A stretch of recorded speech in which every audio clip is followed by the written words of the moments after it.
सत्य को खोजने वाले आप सभी साधकों को हमारा प्रणाम।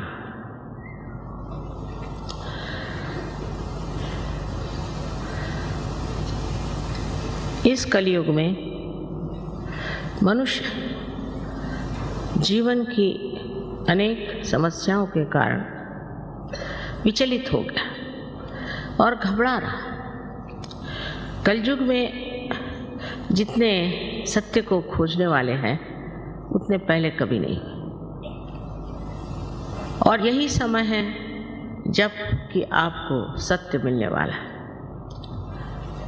लेकिन ये समझ लेना चाहिए कि हम कौन से सत्य को खोज रहे हैं, क्या खोज रहे हैं।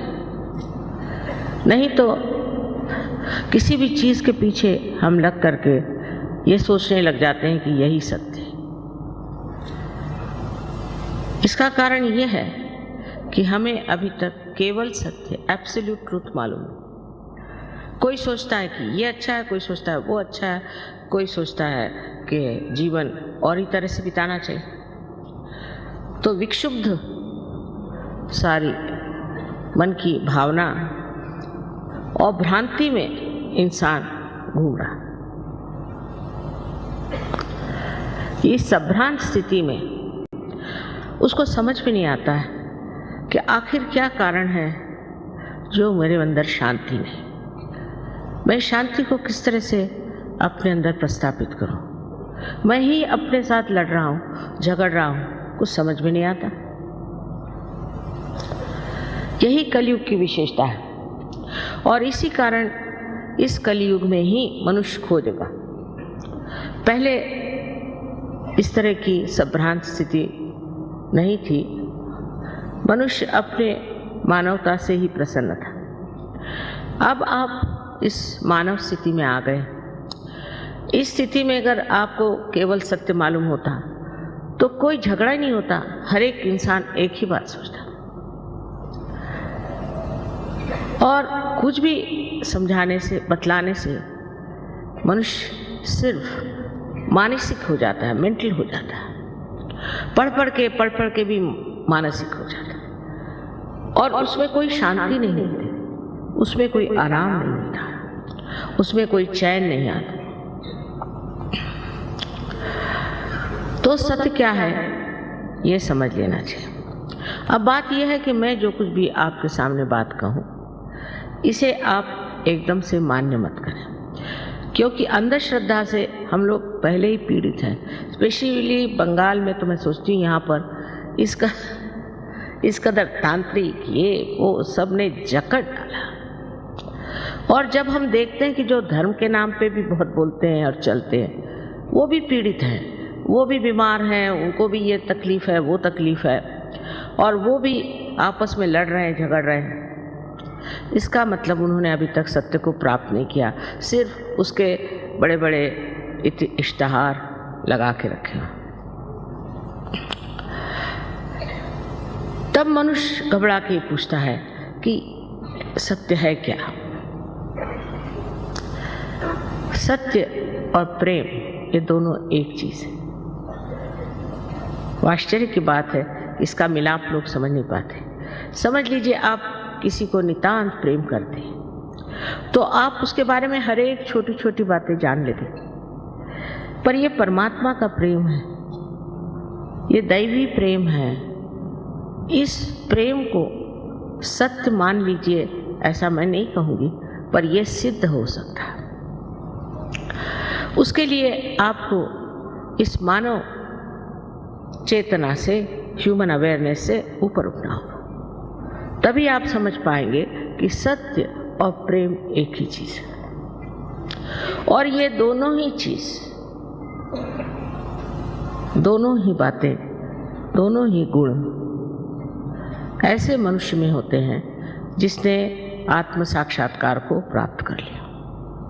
और जिसने अभी तक आत्म साक्षात्कार को प्राप्त नहीं किया, और जो सिर्फ ऊपरी तरह से बातें करता है और काफ़ी लेक्चर देगा या काफ़ी कर्मकांड कराएगा, उससे आज तक किसी का फायदा हुआ नहीं और न होगा। इसके लिए जरूरी है कि हम समझ लें सत्य क्या है। हम ये शरीर, बुद्धि, मन, अहंकार आदि उपाधियां नहीं, हम शुद्ध आत्मा है, ये सत्य। क्योंकि हम कहते हैं ये हमारा शरीर, ये हमारा मन, ये हमारी बुद्धि, हमारी हमारी हमारी, मेरी मेरी मेरी, ये मैं है कौन, इसे जानना है। और ये मैं ही शुद्ध आत्मा है जो आपके हृदय में विराजता है, वही शुद्ध आत्मा। उसको प्राप्त करना, उसका प्रकाश अपने चित्त में लाना ही एक तरह से आत्मा का दर्शन है। और दूसरा सत्य ऐसे है, जैसे आप देखते हैं चारों तरफ ये फूल हैं, कितने सुंदर फूल, और ये फूल जिस पृथ्वी तत्व से निकले हैं, कितना चमत्कार है कि हर एक तरह का फूल अलग अलग तरीके से आता है और इसके लिए कुछ पैसा नहीं देना पड़ता। माँ का पृथ्वी तत्व जो प्रेममय है वो अपने आप इसको पनपाता है, सुगंधित करता है और रंग बिरंगों से भर देता है। ये एक महान आश्चर्य की बात है कि हम इस बारे में सोचते ही नहीं कि जीवित कार्य कैसे होते हैं। जैसे किसी डॉक्टर से पूछे कि हमारा हार्ट कौन चलाता है, हमारा हृदय कौन स्पंदित करता है, तो डॉक्टर ये कहेगा कि इसकी एक ऑटोनॉमस नर्वस सिस्टम है।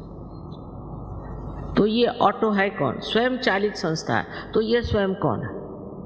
वो स्वयं ही आपका आत्मा है। इसको प्राप्त कर लेना, उसका प्रकाश अपने अंदर लाना, ये आत्म साक्षात्कार हो। और इस चारों तरफ फैली हुई परमात्मा की प्रेम शक्ति, जिसने ये सुंदर फूल उगाए जो हमारे हृदय को भी चलाते, उससे एकाकारिता करना, ये योग है। यही योग है और इसका जन्म सिद्धाधिकार आप सब मानव जाति को है। लेकिन इसको प्राप्त करने के लिए अगर कोई मूढ़ हो तो वो नहीं प्राप्त कर सकता, कोई बेवकूफ़ हो वो नहीं, कोई उद्दाम मगरूर हो वो नहीं प्राप्त कर सकता। उसके लिए नम्रता चाहिए और मांग चाहिए कि हमें ये चीज़ चाहिए। हृदय से, प्रेम से। अगर मनुष्य अपने को ज़रा सा भी देखे तो वो अब एक अधूरा है और उसके अंदर अनेक शक्तियां हैं जिसका प्रादुर्भाव, मैनिफेस्टेशन हो सकता है। लेकिन उसके लिए मनुष्य को ये समझना चाहिए कि आप नम्रतापूर्वक इसे अपने हृदय से मांगो। क्योंकि जब प्रेम की शक्ति मांगनी है तो प्रेम पूर्वक ही मांगी जाती है। लड़ाई झगड़े से और परेशान करने से ये शक्ति कभी भी प्राप्त नहीं। इस शक्ति के बारे में आपको पहले बता ही चुके हैं वो कि त्रिकोणाकार अस्थि में ये शक्ति कुंडलिनी नाम की है। अब ये कोई नई बात मैं नहीं कह रही हूँ। हमारे शास्त्रों में छठी, समझ लीजिए छठी शताब्दी, जबकि शंकराचार्य है, उन्होंने इस पर बात की। लेकिन 13,000 वर्ष मार्कंडेय ने कुंडलिनी की बात की, पर सब संस्कृत भाषा। इसलिए 12वीं शताब्दी में ज्ञानेश्वर जी ने इसकी बात की है, जब उन्होंने ज्ञानेश्वरी लिखी जो कि गीता पर टीका थी। उसमें छठे अध्याय में उन्होंने लिख दिया कि कुंडलिनी शक्ति से आत्म साक्षात्कार घटित होता है। तो उस वक़्त के जो धर्म मार्तंड थे उन्होंने कहा नहीं, ये निषिद्ध है, छठा जो अध्याय है निषिद्ध है, किसी ने पढ़ा नहीं लिखा नहीं। इस तरह से जो हमारे अंदर निहित छिपी हुई जो शक्ति है जो कि हमें उस स्थिति में पहुंचा सकती है, वो पूर्णतः एक अंधकार में, एक जिसको कहना चाहिए कि अज्ञान में, इग्नोरेंस में छिप गई। फिर हमारे यहाँ एक से एक बुद्धिमान लोग निकले, इंटेलेक्चुअल्स, जिसके लिए कबीर ने कहा है पढ़ी पढ़ी पंडित मूर्ख भय। पहले मैं सोचती थी कि पढ़ पढ़ के पंडित मूर्ख कैसे हो जाएंगे, ऐसे कैसे हो सकता, लेकिन मुझे बहुत मिले ऐसे। उनसे बात करने से पहले वही बोले जाते थे और क्या बोलते थे भगवान जाने, ये किताब में लिखा, वो किताब में लिखा। मैंने कहा आपकी किताब में क्या लिखा है वो बताइए। तो हम अपने से अनभिज्ञ अपने से अपरिचित दूसरों ही की बातें अपने खोपड़ी में भर लेते हैं। ये तो इंटेलेक्चुअल साइड हो गई। और दूसरी हो गई भक्ति की साइड, तो उसमें भी एक तरह का नशा, एक तरह का नशा है, चेतना नहीं। दोनों चीज में एक तरह से वास्तविकता से दूर, असलियत से परे, रियलिटी से बिल्कुल दूर हम खड़े हुए। अब आपको एक उदाहरण देंगे। आपके यहाँ हरे रामा हरे कृष्णा का बड़ा जोर चल रहा, लेकिन शिकागो में मैं गई थी तो वहाँ शिकागो में उनके अब जो गुरु हैं वो आए, तो वो बिल्कुल पतली धोती पहन के और ऊपर एक बनियान पहन के आए, और इतनी ठंड थी कि मैं तो शॉल में भी ठिठुर रही थी और वो भी ठिठुर रहे थे। तो मुझे मिलने आए, मैंने कहा ये आप क्या पहन रहे हो, ये ऐसी पतली धोती क्यों पहने हो भाई, इतनी ठंड है, मैं तो माँ हूँ ना। तो दुख लगा कि ये बेचारा धोती क्यों पहने। सो कहने लगे कि भाई बात यह है कि मेरे गुरु ने कहा कि आपको धोती पहने चाहिए तभी आपका मोक्ष होगा। मैंने कहा अच्छा। हमारे भारतवर्ष में 80% लोग धोती पहनते, बंगाल में तो और भी ज़्यादा। और इन सबका अगर मोक्ष होने वाला है तो तुमको स्थान कहाँ मिलेगा। फिर उसने बाल सब मुंडाए हुए थे बेचारे ने, और एक चोटी रखी थी। सो मैंने कहा ये बाल क्यों मुंडा लिए। कहले गुरु ने कहा जब तक बाल नहीं मुंडाओगे तब तक तुम्हारा मोक्ष नहीं हो सकता। उस पर कबीर ने एक बड़ा सुंदर कहा है कि अगर बाल मुंडाने से आप स्वर्ग में जा सकते हैं तो जिस मेंढे के हर साल 2 बार बाल मुंडाए जाते वो आपसे पहले पहुंच जाएगा। और वो इसको मानते हैं बड़े श्रद्धापूर्ण रीति से, और मुझसे नाराज हो गए कि आपके मैं भी गुरु के विरोध में बोल रहे हूँ। नहीं, मैंने कहा मैं तो माँ हूँ ना, तो इसलिए पूछ रही हूँ कि भाई ये अपनी दुर्दशा क्यों बनाए। फिर दूसरी बात समझने की है कि उपवास करो, ये नहीं खाओ वो नहीं खाओ, उपवास करो, सर के बल खड़े हो जाओ, ये करो। कहले काय के लिए, मोक्ष प्राप्ति के लिए। घर परमात्मा आपके पिता स्वरूप प्रेम स्वरूप है, तो कौन पिता चाहेगा कि अपना बच्चा सर मुंडा के पतली सी धोती पहन करके सर के बल खड़ा हो जाए अपने पिता से मिलने के लिए। बताइए कितनी अजीब सी बात है। कोई पिता चाहेगा कि अपना बच्चा भूखा मरे। और माँ को तो अगर सजा देना तो खाना बच्चे बंद कर देते, हम खाना नहीं खाएंगे, हो गया माँ खत्म। कुछ भी गुस्सा आएगा उनका खत्म हो जाता। आप तो माँ को बहुत अच्छे से जानते। तो कौन ऐसा विचित्र तरह का आलंबन है जिससे आप इस मोक्ष को प्राप्त हो सकते। आप जब मनुष्य हुए तो आपने कितना पैसा खर्च किया। आप कौन से तांत्रिक के पास गए थे कि गुरु के पास गए थे, कुछ किया था? आप मनुष्य तो हो ही गए ना। तो कोई ना कोई ऐसी अंदर शक्ति है जिसे मैं प्रेम की शक्ति कहती हूँ, जिसको कि रिडम्पशन की शक्ति कहते हैं, जिससे मनुष्य का उत्थान होगा, जिससे आज आप मनुष्य स्वरूप हो। अब अगर ये आपके अंदर शक्ति है, समझ लीजिए, अगर है तो उसका उत्थान क्यों न किया जाए। अब इसके लिए आप पैसा वैसा नहीं दे सकते, इसके लिए आप मुझे नहीं खरीद सकते। कोई अपने माँ को खरीदता है क्या? कम से कम अपने देश में तो कोई नहीं खरीदता, आप परदेश की बात करो।